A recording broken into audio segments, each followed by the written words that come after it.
지난 영상에서 자기애성 성격 특성을 가지신 분들이 어떤 행동을 하는지, 어떤 태도를 갖추는지에 대해서 이야기를 좀 드렸었어요. 오늘은 왜 그렇게 자기애성을 갖게 되는지 그 이유를 설명드리고자 하는데요. 그 전에 여러분들에게 말씀드리고 싶은 게 있어요. 저희가 자기애성 성격 특성 또는 자기애성 성격 장애에 대해서 이야기하는 이유는 그분들을 이렇게 분류하고 구분해서 그분들을 좀 이렇게 배척하거나 특성화해서 그분들에게 좀 등을 돌리고 흉을 보거나 그러려고 이 이야기를 하는 게 아니다라는 걸 좀 전달하고 싶어요. 우리가 이런 이야기를 하는 이유는 그런 분들이 왜 그런 성격 특성을 보이는지 그 이유가 뭔지 그걸 이해하기 위해서 이런 영상을 찍는다라는 걸 여러분들이 저희 영상을 보면서 같이 공감해 주셨으면 좋겠어요.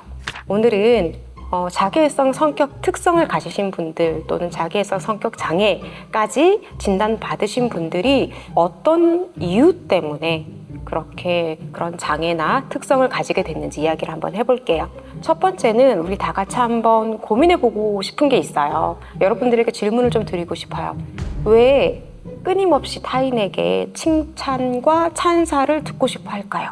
그리고 그 칭찬과 찬사에 따라서 기분의 기복이 왜 그렇게 심해질까요?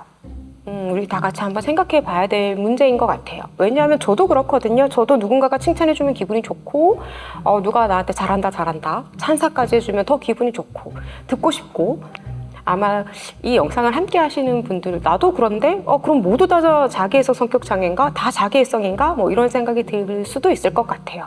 근데 자기애성 성격 특성 때문에 마음이 아프신 분들하고 좀 차이가 있다면, 그런 찬사나 칭찬이 없다면 그분들은 급격하게 우울해진다라는 거죠. 우울장애로 보일 정도로. 근데 우리는 대다수의 사람들은 칭찬이나 찬사가 오지 않는다고 해서 극심한 우울을 경험한다든지 아니면 공격성이 올라온다든지 이렇지는 않거든요. 대체로 속상하다, 좀 아쉽다, 또는 다음에는 좀 더 잘해볼까? 다음에 이렇게 좀 바꿔볼까? 이렇게 긍정적인 변화를 이끌 수도 있어요. 근데 어떤 분들은, 그러니까 자기애성 성격 유형이신 분들은 칭찬과 찬사를 계속적으로 요구를 하죠. 내 기분이 만족될 때까지. 그러니까 왜 그럴까요? 그분들은 왜 그렇게 칭찬과 찬사를 요구할까요? 제가 드리고 싶은 말의 요지는 이건 것 같아요. 근본적인 결핍이 있다. 칭찬과 찬사에 대한 근본적인 결핍이 있다.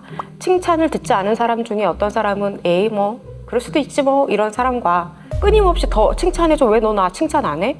이런 걸로 화가 나거나 짜증이 나거나 아니면 계속적으로 요구하거나, 이 두 사람의 차이는 분명히 있을 거예요. 후자는 아마 이 칭찬과 찬사에 대한 어린 시절의 근본적인 결핍이 있을 것이다 라는 거죠.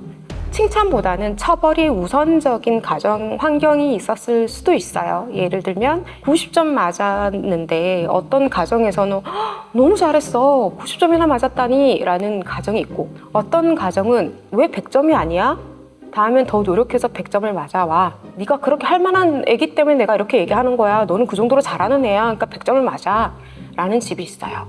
후자는 마치 아이의 역량을 인정해 주는 것 같지만 칭찬은 없어요. 그러면 아이는 내가 지금보다 더 잘해야지만 나는 인정받을 수 있구나라는 것이 마음에 심어져요. 우리는 이걸 근본적 결핍이라고 이야기를 해요. 내가 지금 충분하지만 부족한 느낌이 들고 더 괜찮은 상태로 가야지만 안도를 느낄 수 있어요. 이게 근본적인 결핍이죠. 그래서 그분들은 오히려 겉으로는 굉장히 칭찬을 바라고 찬사를 바라고 우월한 것처럼 보이지만 취약하고 상처받기 쉬운 자아상이 있다라고 생각하시면 될 것 같아요. 웅대한 자기상 그 이면에는 수치심이 있고요. 의식적인 그 우월감 그 밑에는 무의식적인 자격지심이 있어요. 그래서 자기애가 좀 있는 분이 주변에 있다면 이제부터는 여러분들은 좀 다른 마음으로 그분들을 바라볼 수 있을 것 같아요. 지가 그렇게 잘났어? 이런 마음보다는 이면에는 혹시 수치심이나 자격지심이 있어서 저렇게 행동하는 건 아닐까? 이렇게 공감하고 이해할 부분이 이제는 좀 생길 수도 있을 것 같아요. 두 번째는 정신분석적 입장을 좀 이야기를 드리고 싶어요.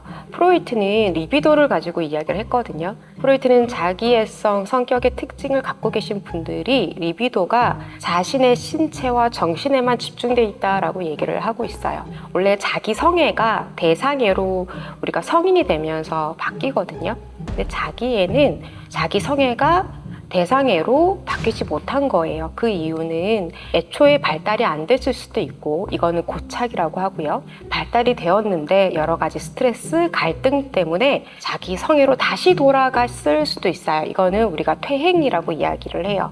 리비도가 우리가 남근기에서 잠재기, 성기기로 넘어가면서 나의 신체와 정신에 집중돼 있었던 것들이 타인을 사랑할 수 있는 사람으로 바뀌는 거거든요. 그런데 그 바뀌는 과정이 없어졌다라고 생각하시면 쉬우실 것 같아요. 그래서 아직도 나는 내 신체와 내 바디죠. 나의 바디, 나의 정신세계에만 관심이 있는 거예요. 타인에 대한 관심이나 공감이 생기지 않는 거죠. 발달되지 않았기 때문에. 그래서 아마 여러분들 중에 내 고민을 열심히 이야기하고 있는데 상대방이 듣다가 그래 말이야 나도 근데 하고 본인 이야기로 이야기가 전개되거나 본인 이야기로 결말이 되거나, 이게 다 프로이트는 리비도가 나의 신체와 정신에 집중되어 있기 때문에 이런 일이 일어난다라고 설명을 하고 있습니다. 프로이트는 나르시시즘을 두 가지로 구분을 하거든요. 1차적 나르시시즘과 2차적 나르시시즘이 있는데, 1차적 나르시시즘은 우리가 태어나서 신생아 때부터 유아기까지 무조건적인 사랑과 보살핌이 필요한 시기에는 우리는 자기애가 있을 수밖에 없어요. 나를 보살펴라. 그때는 정상적인 시기예요. 발달적 자기애 시기라고 하거든요. 근데 우리가 나이가 들고 또래 집단이 생기고 이성에 관심이 생기면서 내가 소중하지만 나만큼 타인도 소중하기 때문에 타인을 사랑할 준비가 되어가는 거거든요. 그런데 2차적 나르시시즘이 우리가 이야기하는 자기애성 성격 특성, 자기애적 성격 장애라고 얘기를 해요. 2차적 나르시시즘은 어떤 이유에서든 타인에게, 대상에게 관심과 사랑이 넘어가지 않고 계속 나에게만 머물러 있는 걸 2차적 나르시시즘이라고 이야기를 해요. 그래서 우리가 지금 이야기하는 자기애성 성격 특성, 자기애성 성격 장애는 2차적 나르시시즘을 이야기한다라고 이해하면 좋으실 것 같아요. 세 번째는 인지치료를 가지고 좀 설명을 하려고 해요. 인지치료에서는 핵심 신념에 대해서 이야기를 하거든요. 근데 이 핵심 신념이라는 단어가 좀 어려울 수 있어요. 그래서 이걸 어떻게 여러분들에게 설명을 해드릴까 고민하다가 이걸 마음의 층이라고 생각하고 여러분들이 들어주시면 좀 이해가 쉬울 것 같아요. 마음에 세 가지의 층이 있다고 한번 생각해 보세요.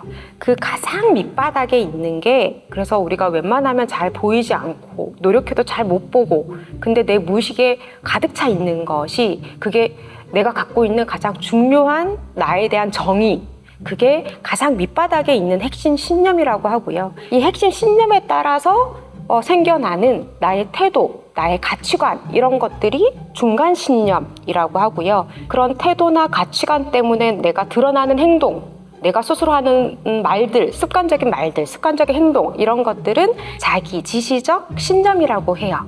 그렇다면 자기애성 성격 장애는 어떤 핵심 신념과 중간 신념과 자기 지시적 신념을 갖고 있는지 한번 살펴볼게요. 우리가 봤을 때는 전혀 그렇게 보이지 않은데 그분들의 핵심 신념은 나는 열등하다입니다. 나는 열등하기 때문에 타인들이 나를 보면 열등한 걸 알아차릴 수도 있어. 내가 그런 게 들킬 거야. 그래서 나는 대우받지 못할 거야 라는 것들이 저 밑바닥에 핵심 신념으로 이렇게 자리 잡고 있어요. 그렇기 때문에 그 중간 신념은 어떻게 변하냐 하면, 그렇기 때문에 나는 끊임없이 우월하다라는 걸 다른 사람들한테 보여줘야 해. 열등함을 들키지 않기 위해서 나는 우월하다라고 상대방에게 이야기를 하고 거기에 대한 칭찬과 관심을 받아야만 해로 바뀌는 거예요. 그러면 어떻게 행동하냐? 이게 자기 지시적 신념이죠. 나 칭찬해줘, 나 그거 잘했지? 이렇게 우리가 봤을 때 드러나는 양식은 이런 양식으로 바뀌는 거예요.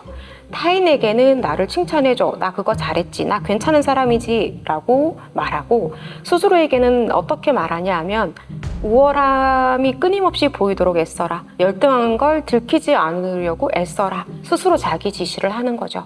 어찌 보면 굉장히 고달픈 삶을 살고 있는 거라고 보여지죠. 타인에게 괜찮은 사람, 괜찮은 삶을 살고 있는, 끊임없이 칭찬을 들어야 괜찮은 자리에 설 수 있는 고달픈 삶을 살고 계신 분들이 자기애성 성격 장애라고 할 수 있습니다. 오늘은 나르시시즘이 어떻게 생겨나는지에 대해서 이야기를 드렸고요. 그게 첫 번째는 근본적인 결핍이 있다. 두 번째는 정신분석적 입장에서 리비도를 설명드렸고요. 세 번째는 인지치료를 설명드렸습니다. 다음 시간에는 어떻게 하면 이 나르시시즘을 고칠 수 있을까? 어떻게 하면 나 스스로 이런 부분을 좀 변화시킬 수 있을까? 그 부분을 이야기 드리도록 하겠습니다.